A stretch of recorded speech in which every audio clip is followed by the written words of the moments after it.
ஒரு படத்துல ஒரு பாட்டு ஹிட் ஆகிறத பெரிய விஷயம். ஆனா இந்த படத்துல எல்லா பாட்டுமே ஹிட். இயர்லி 2000ல வந்த படம் தான் பார்வை ஒன்றே போதுமே. இந்த படத்தோட மியூசிக் டைரக்டர் பரணி. பாட்டம் போடுற மாதிரி ஒரு கானா பாட்டு வேணுமா? லவ் பண்ற பசங்களுக்கு சிங்கிள் பசங்க அட்வைஸ் பண்ற மாதிரி சாங் வேணுமா? காதல் தோல்வியால கஷ்டப்படுறவங்களுக்காக இந்த பாட்டு.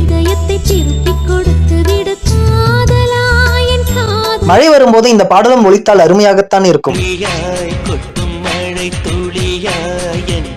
காதலின் இனிமையை கூறும் பாட்டு. மனதை வருடி வைபின் உச்சத்துக்கே நம்மை கொண்டு செல்லும் பாட்டு.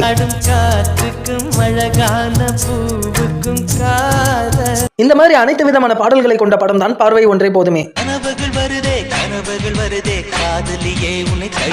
இன்றும் டவுன் பஸ்லயோ ரேடியோலயோ கிராமப்புறங்கள்லயோ இந்த பாடல்கள் எல்லாம் கேட்கும் போது நம்மை அந்த காலத்துக்கே கொண்டு செல்லும் இசையமைப்பாளர் பரணிக்கு நன்றி.